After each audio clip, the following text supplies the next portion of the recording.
आपको यह बताएंगे कि प्रधानमंत्री मोदी विपक्ष पर पिछड़ों से उनका आरक्षण छीनकर मुसलमानों को देने का आरोप इस चुनाव में लगातार क्यों लगा रहे हैं।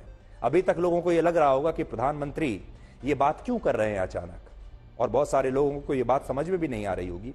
लेकिन आज हम आपको यह बताएंगे कि प्रधानमंत्री मोदी जो लगातार मुस्लिम आरक्षण का मुद्दा इस चुनाव में उठा रहे हैं, वो मुद्दा बेबुनियाद नहीं है। उस मुद्दे की बुनियाद है, और जो डर वो देश के लोगों को दिखा रहे हैं वो वाकई सच्चा डर है, क्योंकि मुस्लिम आरक्षण की शुरुआत हमारे देश में हो चुकी है। कलकत्ता हाई कोर्ट ने आज अपने एक ऐतिहासिक फैसले में यह कहा है कि पश्चिम बंगाल में वर्ष 2010 के बाद जारी हुए सभी ओबीसी सर्टिफिकेट रद्द माने जाएंगे। यानी ओबीसी सर्टिफिकेट्स को रद्द करके कलकत्ता हाई कोर्ट ने रद्दी की टोकरी में डाल दिया है। जिन लोगों को इन ओबीसी सर्टिफिकेट्स के आधार पर सरकारी नौकरियां मिल चुकी हैं या मिलने वाली हैं, ऐसे लोगों पर इस फैसले का कोई प्रभाव नहीं होगा। इसलिए जिन्होंने इन सर्टिफिकेट्स के आधार पर नौकरी ले ली है, उन्हें घबराने की आवश्यकता नहीं है, उनकी नौकरी बची रहेगी। लेकिन बाकी के मामलों में अब जो मामले सामने आएंगे, उनमें ये ओबीसी के सर्टिफिकेट निष्क्रिय हो जाएंगे और सिर्फ कागज का टुकड़ा बनकर रह जाएंगे, यानी रद्दी के टोकरे में इन्हें फेंक दिया है। अदालत ने यह फैसला उस याचिका पर सुनाया जिसमें ममता बनर्जी की सरकार के वर्ष 2012 के एक कानून को चुनौती दी गई थी। कानून क्या था? इस कानून का नाम था West Bengal backward classes bill 2012। इस कानून के तहत ममता बनर्जी की सरकार ने पिछड़े वर्ग को मिलने वाले 17% आरक्षण में जातियों की कुछ नई उप श्रेणियां बना दी थी, और उनमें मुसलमानों के कई ग्रुप्स को, मुसलमानों के कई लोगों को, जातियों को डाल दिया था। वो पूरी सूची आज मैं लेकर आया हूं अपने पास। National commission for backward classes के मुताबिक ओबीसी आरक्षण में जिन 179 जातियों और समूहों को आरक्षण का लाभ दिया गया, उनमें पिछड़े वर्ग के हिंदू बहुत कम रह गए, और 179 में से 118 समूहों को मुस्लिम समुदाय से ओबीसी बनाकर उन्हें ओबीसी कोटे में आरक्षण मिलने लगा। और यह सब कुछ ममता बनर्जी की सरकार ने वर्ष 2012 में किया था, 2012 से शुरू कर दिया था। इसलिए आज जो मैं आपको कह रहा हूं, मेरी बात आप ध्यान से सुनिएगा और इस कानून को भी आप ध्यान से समझिएगा। यानी ओबीसी की जो श्रेणी है उसमें मुसलमानों को भी शामिल कर लिया गया। इससे पहले वर्ष 2007 तक पश्चिम बंगाल में पिछड़ा वर्ग, जिसे हम कहते हैं, पिछड़े वर्ग के 7% लोगों को सरकारी नौकरियों और शिक्षा में आरक्षण मिलता था, 7%। इसके बाद वर्ष 2010 में लेफ्ट पार्टी की सरकार ने इसमें 10% अतिरिक्त आरक्षण मुसलमानों के लिए जोड़ दिया और ओबीसी आरक्षण को 7+10 यानी 17% कर दिया। इसमें अब मुसलमान भी शामिल हो गए। तो 7% आरक्षण था पहले ओबीसी के लिए और 10% बाद में और जोड़ दिए गए। अब यह 17% हो गया ओबीसी और मुसलमानों के लिए। फिर देखिए, इसके बाद ममता बनर्जी की सरकार आई। वर्ष 2011 में ममता बनर्जी पश्चिम बंगाल की मुख्यमंत्री बनी और वो वर्ष 2012 में एक नया कानून लेकर आई, जिसमें उन्होंने इस 17% ओबीसी आरक्षण में मुसलमानों के अलग अलग समूहों को ओबीसी बनाकर उन्हें पिछड़े वर्ग का आरक्षण दे दिया। यानी पिछड़ों के आरक्षण में मुसलमानों को डाल दिया और इस तरह मुसलमान ओबीसी बन गए। पिछड़ों के आरक्षण का लाभ पश्चिम बंगाल में लेने लगे और अलग अलग रिपोर्ट्स ये कहती हैं कि इसके बाद राज्य की सरकारी नौकरियों में मुसलमानों की भागीदारी अचानक बहुत बढ़ गई और सरकारी नौकरियों में ओबीसी आरक्षण के लाभ से मुसलमान सरकारी नौकरियों में ज्यादा चुने जाने लगे।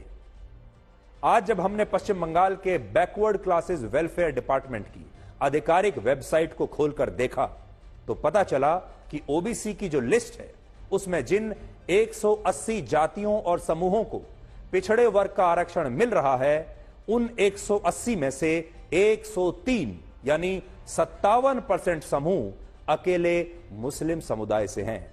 और आप ये लिस्ट अपनी स्क्रीन पर इस समय देख सकते हैं और वो लिस्ट आज मैं भी लेकर आया हूं। वो लिस्ट आपको अब मैं बताता हूं। Backward classes welfare department Mamata Banerjee से झुटला नहीं सकती, उन्हीं के डिपार्टमेंट की, उन्हीं के सरकार की यह लिस्ट है। और इसमें एक के बाद एक देखिए, पहाड़िया मुस्लिम, मैं पढ़कर आपको बता रहा हूं, हज्जाम मुस्लिम, माझी पटनी मुस्लिम, मुस्लिम माली, घोसी, मुस्लिम दर्जी, मुस्लिम राजमिस्त्री, मुस्लिम भटियारा, शिकारी मुस्लिम, मिस्त्री मुस्लिम, और इस तरह की। तो मैंने आपको कुछ ग्रुप्स और कुछ नाम पढ़कर बताए हैं। इसके अंदर 180 में से 50% से ज्यादा, 180 में से 103 मुस्लिम समुदाय से हैं इस पूरी सूची में। और पश्चिम बंगाल में अब ओबीसी की जो सूची है, उस ओबीसी की सूची में जो 180 जातियां हैं रखी गई हैं, उसमें से 103 मुस्लिम समुदाय की हैं।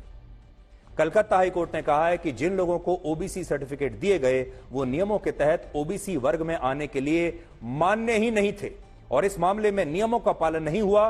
और इससे यह बात सच निकलती है कि पश्चिम बंगाल में टीएमसी की सरकार ने पिछड़ों का आरक्षण गलत तरीके से उनसे छीनकर मुसलमानों को दे दिया, जिसकी वजह से कलकत्ता हाईकोर्ट को वर्ष 2010 के बाद जारी हुए तमाम ओबीसी सर्टिफिकेट्स रद्द करने पड़े। हालांकि मुस्लिम आरक्षण की यह कहानी यहीं पर खत्म नहीं होती। इसलिए आज देश भर के हमारे जो दर्शक हैं, बहुत ध्यान से अपनी आंख और कान खोलकर इस खबर को उन्हें जरूर देखना चाहिए और यह जानना चाहिए कि जो मुस्लिम आरक्षण का मुद्दा इस बार उठ रहा है, यह मुद्दा बिना बात नहीं उठ रहा। इस मुद्दे की बुनियाद है और बड़ी सॉलिड बुनियाद है। वर्ष 2010 में जब लेफ्ट पार्टियों की सरकार ने, सीपीएम की सरकार ने पश्चिम बंगाल के मुसलमानों को ओबीसी कोटे में 10% का आरक्षण दिया, तब इस फैसले में वर्ष 2007 में आई जस्टिस रंगनाथ मिश्रा की रिपोर्ट को आधार बनाया गया था। तो पहली बात तो आप ये समझ लीजिए कि पश्चिम बंगाल में इसकी शुरुआत ममता बनर्जी ने नहीं, बल्कि लेफ्ट पार्टीज ने की।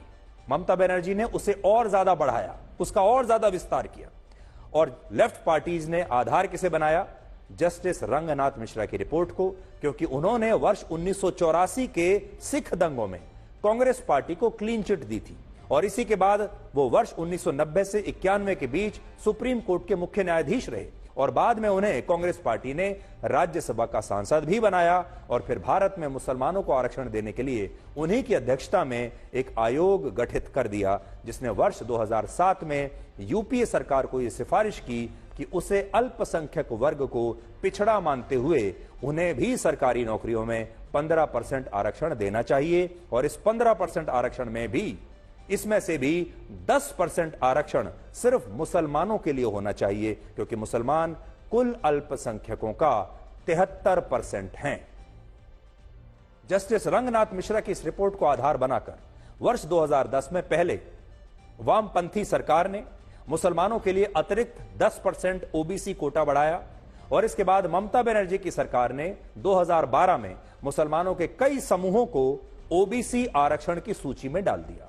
और जब इसे अदालत में चुनौती दी गई तो सरकार ने कहा कि उसने सर्वे करवाने के बाद ही मुसलमानों को पिछड़ों के आरक्षण में डाला है, जबकि सच्चाई यह है कि टीएमसी सरकार ने यह सर्वे जिस कल्चरल रिसर्च इंस्टीट्यूट से करवाया था, वो रिसर्च इंस्टीट्यूट राज्य सरकार का अपना इंस्टीट्यूट है, इसलिए उसने वही किया जो राज्य सरकार ने उसे करने के लिए कहा। इसीलिए इस मामले में बार बार यह आरोप लगता है कि सरकार ने अपने ही रिसर्च इंस्टीट्यूट से इसलिए सर्वे करवाया क्योंकि वो अपनी पसंद से किसी विशेष समुदाय के लोगों को आरक्षण देना चाहती थी और अपनी पसंदीदा रिपोर्ट उससे लिखवाना चाहती थी। और आज जब कलकत्ता हाईकोर्ट ने इस फैसले को रद्द किया तो मुख्यमंत्री ममता बनर्जी हाईकोर्ट के फैसले को ही बीजेपी का फैसला बता रही हैं और इसका पूरा विरोध कर रही हैं, कह रही हैं कि मैं इसे नहीं मानती। এইটাই আজকে কোর্টকে দিয়ে করিয়েছে। কোর্টের সবাই খারাপ নয়, আমি কোর্টকে সম্মান করি, কিন্তু যে ব্যক্তি এই রায় দিয়েছে যে ওবিসি রিজার্ভেশন থেকে মুসলিমদের বাদ দিতে হবে, আমি তাদের রায় মানি না, আমি মানব না। ওবিসি রিজার্ভেশন চলবে, এর জন্য উচ্চতর কোর্টে যেতে হলে যাব। এরা আমায় চেনে না যে আমি মাথা নত করার লোক নই। पश्चिम बंगाल भारत के उन चुनिंदा राज्यों में से एक है जहां मुसलमानों की आबादी 27% है, जबकि हिंदुओं की आबादी 70.5% है और पश्चिम बंगाल में कुल 16% ओबीसी हैं और ओबीसी का आरक्षण इन्हीं 16% लोगों के लिए लाया गया था। लेकिन पश्चिम बंगाल में मुसलमानों को ओबीसी की सूची में डाल दिया गया और आरोप है कि इस तरह ओबीसी आरक्षण में पिछड़े हिंदुओं से कहीं ज्यादा मुसलमानों को इसका लाभ मिलने लगा। इससे आप समझ सकते हैं कि प्रधानमंत्री मोदी विपक्ष पर पिछड़े हिंदुओं का आरक्षण छीनकर मुसलमानों को देने का आरोप जो लगा रहे हैं वो आरोप बेबुनियाद नहीं है। और आज भी उन्होंने कलकत्ता हाईकोर्ट के फैसले को ऐतिहासिक बताया है और ये दोहराया है कि वो पिछड़ों के आरक्षण की रक्षा में अपना पूरा जीवन खपा देंगे और विपक्ष पर वोट जिहाद करने का भी उन्होंने खुलकर आज आरोप लगाया है। आज ही कोलकाता हाईकोर्ट ने इस इंडी अलायंस को एक बहुत बड़ा तमाचा मारा है। कोर्ट ने 2010 के बाद से जारी सारे ओबीसी सर्टिफिकेट कैंसिल कर दिया है। क्यों? ये इसलिए किया गया क्योंकि पश्चिम बंगाल की सरकार ने मुसलमानों का वोट बैंक के लिए अनाप शनाप मुसलमानों को ओबीसी बनाने के सर्टिफिकेट दे दिए थे। ये वोट बैंक की राजनीति, ये तुष्टीकरण की राजनीति, ये तुष्टीकरण की सनक हर पार कर रही है।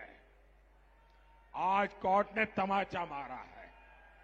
सर, आज ममता बनर्जी ने कहा है कि ओबीसी रिजर्वेशन को बीजेपी खत्म करना चाहती है, क्या कहेंगे? देखिए, उन्होंने ओबीसी का रिजर्वेशन खत्म करने के लिए ढेर सारी मुस्लिम जातियों को अनधिकृत रीते गैर कानूनी तरीके से ओबीसी सूची में जोड़ा, इसलिए हाईकोर्ट ने स्टे दिया है, बीजेपी ने नहीं दिया है। ममता बनर्जी अगर अपीसमेंट न करती तो ये न होता। आज मैं आपको एक ऐसी टाइमलाइन के बारे में बताना चाहता हूं जो अपने आप में बहुत कुछ कहती है और इसे आप ध्यान से सुनिएगा। वर्ष 2004 में कांग्रेस पार्टी ने अल्पसंख्यकों और मुसलमानों के लिए जस्टिस रंगनाथ मिश्रा आयोग बनाया। इसके बाद अगले ही साल वर्ष 2005 में देश में मुसलमानों की आर्थिक और सामाजिक स्थिति का पता लगाने के लिए सच्चर कमेटी का गठन किया गया। उसके अगले साल 2006 में यूपीए सरकार ने अल्पसंख्यकों का एक अलग से मंत्रालय बनाया और मुसलमानों के लिए कई बड़े ऐलान किए। इसी साल डॉक्टर मनमोहन सिंह ने यह बयान भी दिया कि पिछड़ों, दलितों और आदिवासियों के साथ संसाधनों पर पहला हक खास तौर पर मुसलमानों का बनता है। इसके बाद वर्ष 2007 में जस्टिस रंगनाथ मिश्रा आयोग ने मुसलमानों को ओबीसी कोटे में आरक्षण देने की सिफारिश की। फिर 2009 में कांग्रेस ने अपने घोषणा पत्र में अल्पसंख्यकों को आरक्षण देने का वादा किया। आपको विश्वास नहीं है तो 2009 का कांग्रेस का घोषणा पत्र पढ़ लीजिए, उसमें यह वादा किया गया है। इसके बाद वर्ष 2012 में ममता बनर्जी की सरकार ने पश्चिम बंगाल में पिछड़ों को मिलने वाले आरक्षण में मुसलमानों को भी डाल दिया, यानी इसे लागू कर दिया। सबसे बड़ी बात यह कि पश्चिम बंगाल में जब जुलाई 2012 में यह कानून आया, तब उससे सिर्फ 4 महीने पहले राहुल गांधी 18 फरवरी 2012 को उत्तर प्रदेश के विधानसभा चुनावों के दौरान अपनी चुनावी सभा में यह कह रहे थे कि मुलायम सिंह यादव की सरकार ने यूपी के मुसलमानों को आरक्षण नहीं दिया, लेकिन कांग्रेस आरक्षण देगी। और इस टाइमलाइन में आज सब कुछ जो छिपा हुआ था मैंने आपको बता दिया। और आज मैं आपको एक बार फिर से राहुल गांधी का वही 12 वर्ष पुराना यह भाषण सुनाना चाहता हूं। आज अब इस नई पृष्ठभूमि के साथ, इस नए बैकग्राउंड के साथ जब आप इस भाषण को सुनेंगे तो आपको पूरी कहानी अपने आप समझ में आ जाएगी। यह तो 2012 की बात है। अब मैं आपको वर्ष 2012 से इस वर्ष यानी 2024 के आज में लेकर चलता हूं, आज। और आपको राहुल गांधी के आज के उस बयान के बारे में बताते हैं जिस पर देश में अब एक नई बहस छिड़ गई है। राहुल गांधी ने कहा है कि भारत का पूरा सिस्टम, पूरी व्यवस्था निचली जातियों के खिलाफ है और खास तौर पर उन्होंने इसमें प्रधानमंत्री कार्यालय को भी लपेट लिया है। उनका जो इशारा है वो प्रधानमंत्री कार्यालय की तरफ था।